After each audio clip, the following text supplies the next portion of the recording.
You look ridiculous. This is a SoloEtte guitar made by Wright Guitars. I'm unsure of the date or the model number, but I'm thinking early 2000s. It's a 25.5-inch scale, Canadian maple body, and a graphite neck. The pickup is actually this pipe right here that picks up vibrations from the strings. It comes packed in this soft shell case that looks like it would hold, a pool cue. There's 3 other pieces that you attach and you make it shaped like a real guitar. So it's in for setup today, and I want to do something fun to make it a little bit unique. And I'm thinking Flying V. Hopefully Gibson doesn't get too upset. So let me set you up and we'll start going through this weird ass thing. Alright, let's see how this thing works. Let me plug it in right here.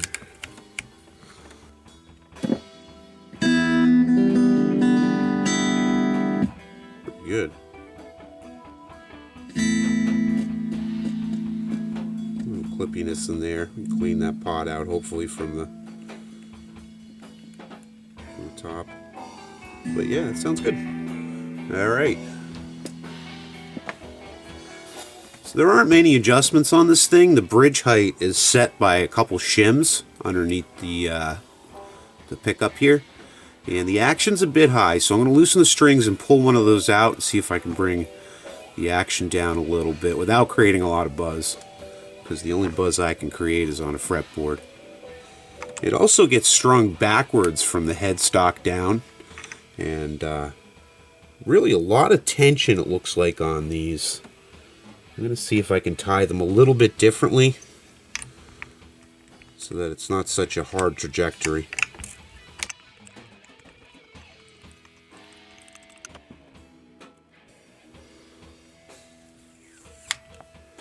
There we go, it's just a piece of cardboard, like cardstock.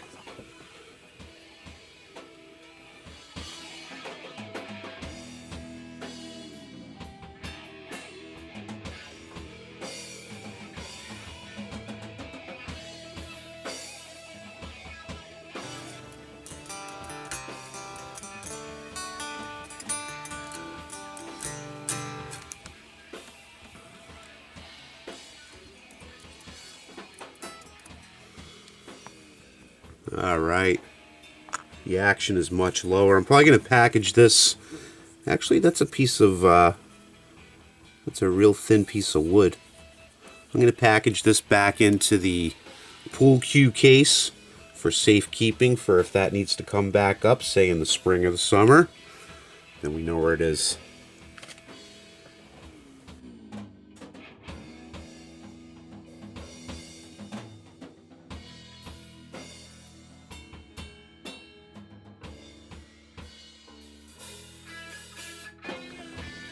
Yeah, that's not doing it.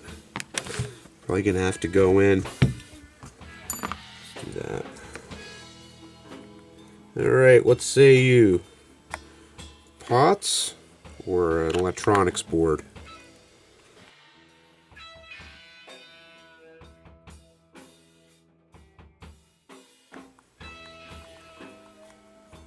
And it's a board and pots.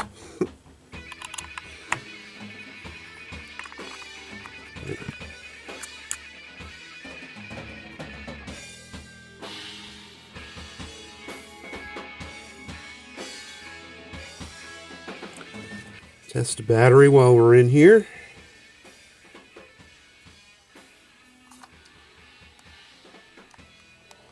And it's bad. Sure I'm doing that right.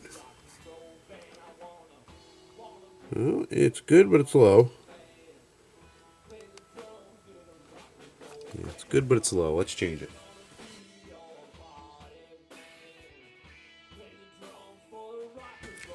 Let's see if we had any success with the pots.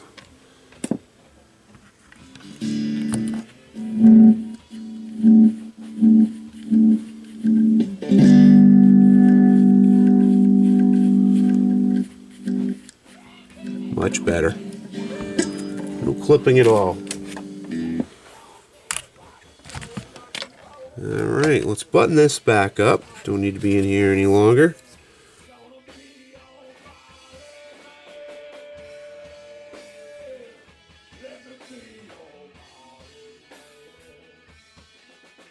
Real neat little design here for the battery cover. That's beveled on that side, and the underside of this one is beveled. So that end of it just kind of holds in there. This side gets screwed. You don't have to worry about a battery cover breaking a clip to come off or something. I like that. I might steal that for a future build. Alright, I got the action set up pretty good. I got the electronics working good, new battery. I think I'm going to take off these strings and clean it up, and then we'll put some fresh strings on it. So Roscoe Wright, the builder, he has over 50 years of experience as a guitar tech. He operated a guitar shop for about 30 years where he was the authorized warranty repair guy for Martin, Gibson, Fender, Takamine, Ovation, Alvarez. And he released this guitar in 1993. And the first couple models, I think, were classical guitars, and he was trying to meet the needs of, like, traveling classical musicians, you know. But he no longer services these, and I don't think that they're still in production. I think maybe Yamaha took it over. And this one is a steel string model. And, you know, I said it looks ridiculous, which it kind of does, but it's actually quite functional. It's super comfy for one. And it even sounds decent unplugged. But of course it's not, you know, as loud as an acoustic, but it's louder than a solid body. And you can plug it into an amp or plug headphones directly into it. And I'll try to give that a try out later.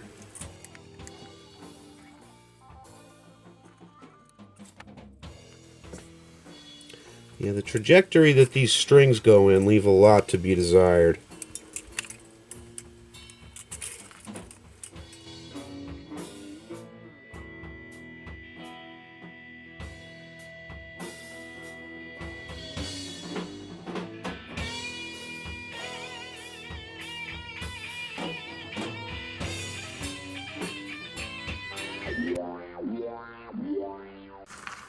Well, that was a pain in the ass.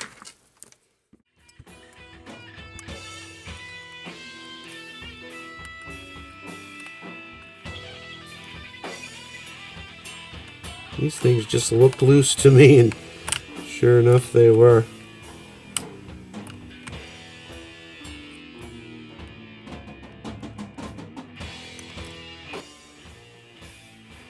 Alright, how do you clean a graphite neck? I have to go look that one up.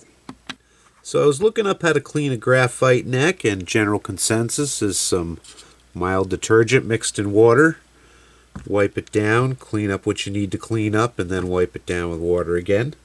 They're supposedly very durable and sort of chip resistant, and they pretty much stay pretty straight. They're light, and they're just really smooth too.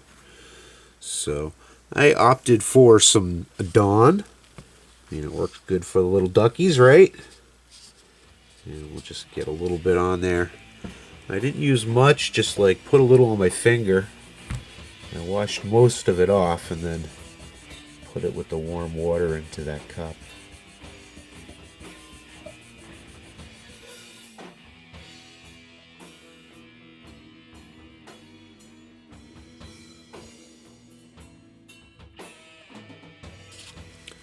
Well, I might have to bring out the bigger guns because the detergent is kind of touching it, but there's a lot of like really thick fudge here. I'm going to go off with some Sprayway glass cleaner. Won't you free?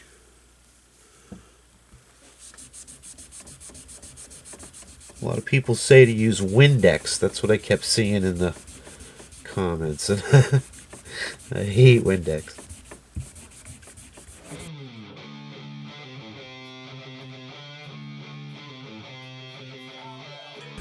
I may be mistaken. I think that this fretboard, now after cleaning all the blackness off of it, it's got a graining to it, so it almost looks like that's another piece of wood on top of there. So we'll get some oil in there too once we get all this fudge off. I'll have to look that up. You can't really find much on this guitar online. It was tough finding the string gauge. It was tough finding what to clean it with. It's almost like a forgotten thing. I think Aria made a version of this too, so some of the specs I was able to get off of the Aria are near enough, you know.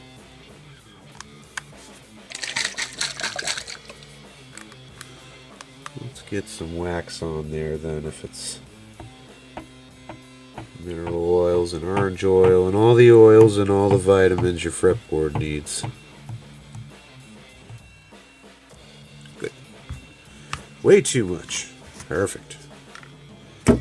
Yeah, I've been watching way too much Vice Grip Garage lately. Hoping to win that Nova.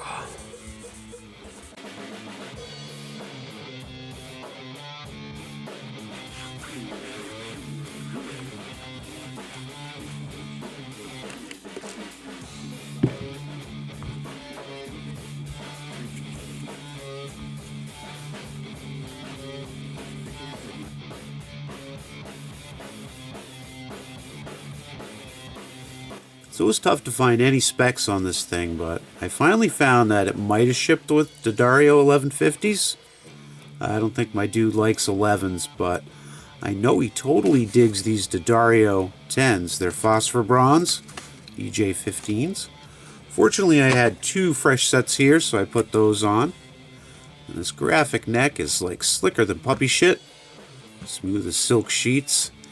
And I read that it's made by Moses Graphite. It's made from cast graphite composites, and it has a truss rod too. So I think I kind of figured out what they did with these. You know, the classical bodies are just fine, sturdy enough to hold up steel strings, but maybe not the necks. So they might have contracted out Moses to build the necks for these, and you know, then they could put steel strings on them, because there's a lot of loosey-goosey in here from the tuners. So anyway, Roscoe Wright, he still makes guitars, but now he makes these more high-end solid bodies. But, you know, there's definitely a place for something like this. I used to travel for work, and I would have loved to have something like this, you know. You gotta practice scales, you gotta practice scales, you know. It's, you know, probably small enough you wouldn't have to check it at the airport.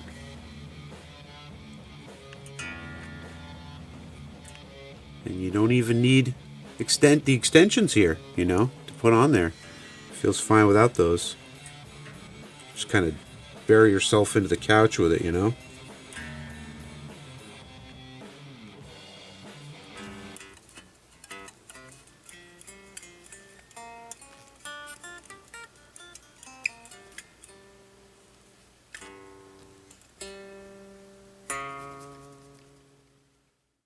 Okay, on to my mod. So these extensions are simply 1/4-inch aluminum round rod, and I'm thinking I can bend some new shapes to make this look a little more exciting. I went to several different stores. I looked for aluminum round rod, but I can only find the zinc plated stuff, or like a super hardened steel, and I didn't think I'd be able to bend that. And there must have been a run on aluminum round rod, or everybody in town is doing this to their SoloEtte too. I don't know. But there's empty spaces on the racks. So I got 2 pieces of this stuff, and I cut 2 pieces of string, same length, and I just kind of want to lay out where these are going to go. The bottom is pretty set. There's only 2 holes to use. But the top, I have 2 options. I could either make it go up here by the 12th, or I can kind of bring it down and about here to the middle of the body. I'm not sure. Each option looks pretty good, but I'm not getting a sense of it with the string.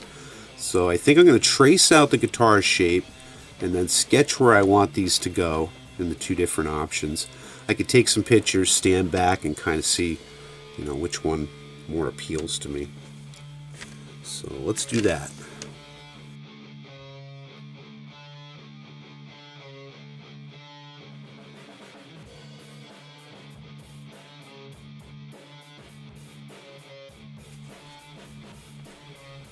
Trying to look for something symmetrical to sort of make sure that my points are going to be symmetrical. And maybe these 2 points on the body are. I think they are. And that kind of brings me, I wanted to go off the bridge. So let's start there. Alright. Since the bottom one only has one place to go, I'm going to start there. I don't want this thing to look huge either. So I want it to kind of come straight out of there, bend out.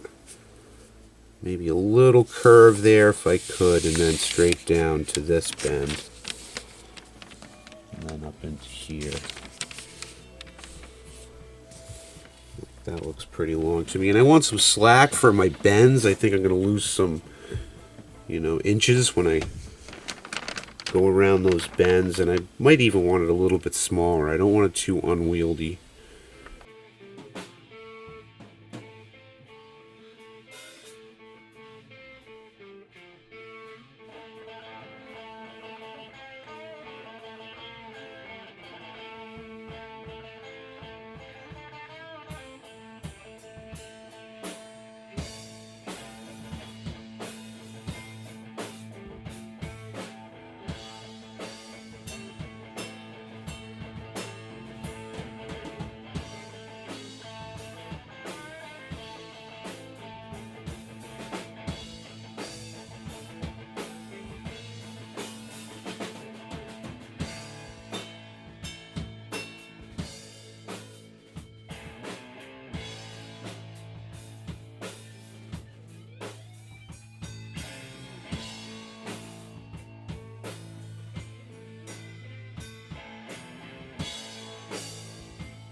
Alright, I got my two options traced out. I got the one that plugs in up here at the 13th, and I got one that plugs in down here at the body. Took some pictures. General consensus is the one that plugs in at the body. They're both visually appealing, but the thinking is if it's down here, it's not going to get in the way of anything, especially shredding, and we don't want that.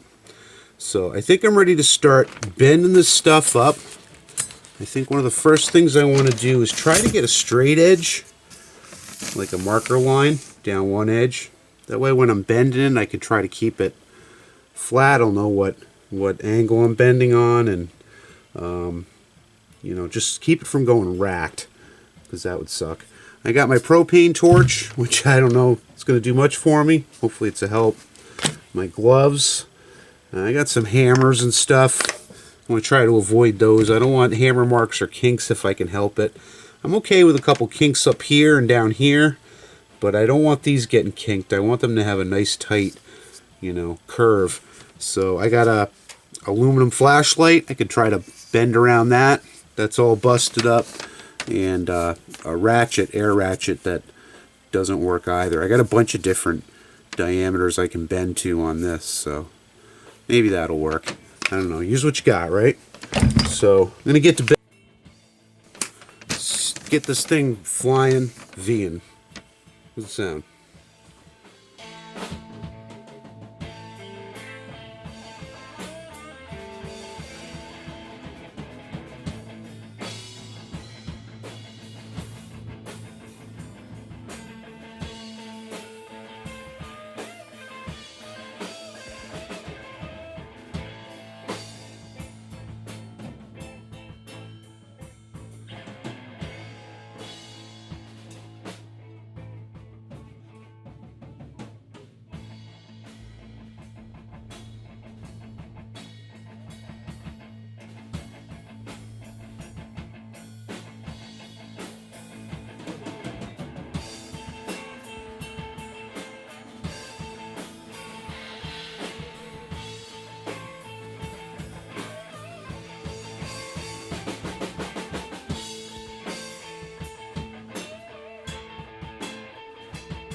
So I can't stop laughing every time I look at this thing. I'm really happy with the way that that came out. I took a ridiculous guitar and made it look even more ridiculous, right? I'm not a metal worker. I don't have metalworking tools, so I did get a little kink on each of the tips, but it's on both of them, so they kind of match, so I'm okay with that. But yeah, the layout's pretty good. This isn't in the way up here. You still have room to get to your knobs, and yeah, I think that looks pretty cool. So I want to cover it with something, and I was hoping for a tweed braided cable. I think that would have really set it off. I think I might still try to look for one or buy a cheap one just to get the braid out of it. But I did come up with a broken rubber cable and a broken braided cable. The braided cable's pretty thick, so I think I'm going to see if I can get the rubber over first and then the braided over that. And then I have some heat shrink wrap that I'm going to kind of put over the ends just to kind of hold it in place so it doesn't want to slip on you. So that's what I'm going to do now, start chopping up some wire.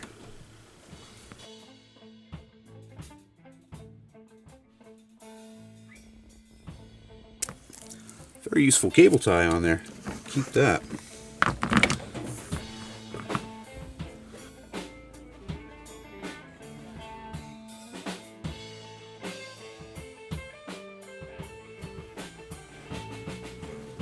I don't think that this cable is going to work. The inside diameter is about an 1/8 inch.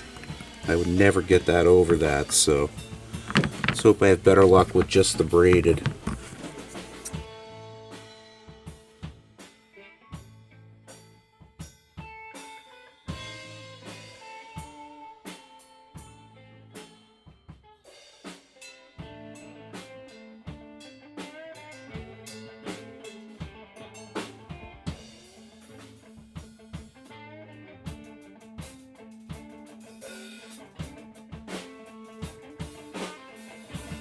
So this braided cable worked fantastic.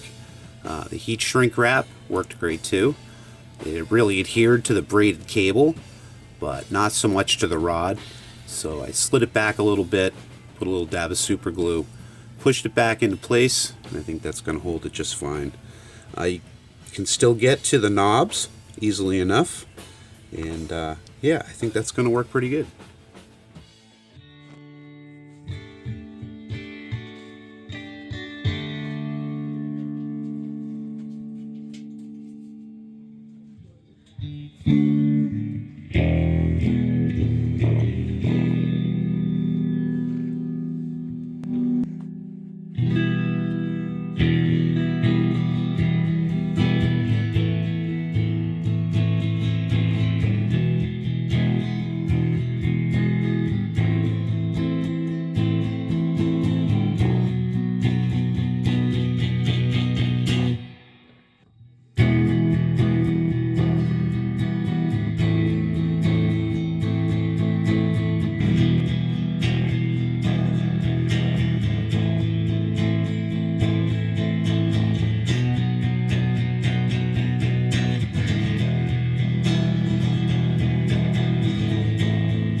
Click some distortion and rip some doomy riff. I don't think it does well with distortion.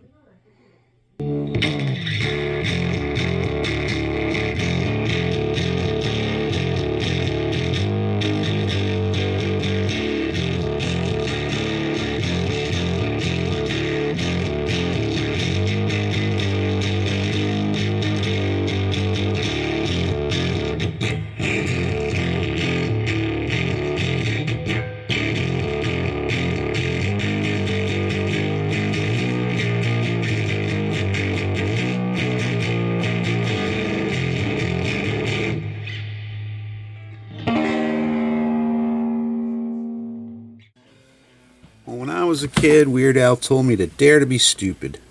And I don't want to let that guy down, so result. I know this is going to be a hit at the open mic nights, if not a head scratcher. And the pieces fit right back inside the gig bag with the original extensions. That's nice. I wish I could have done this in the tweed, but I think the black works for me. So I want to thank you for joining me. Give me a thumbs up for filming it for you, and we'll talk again soon.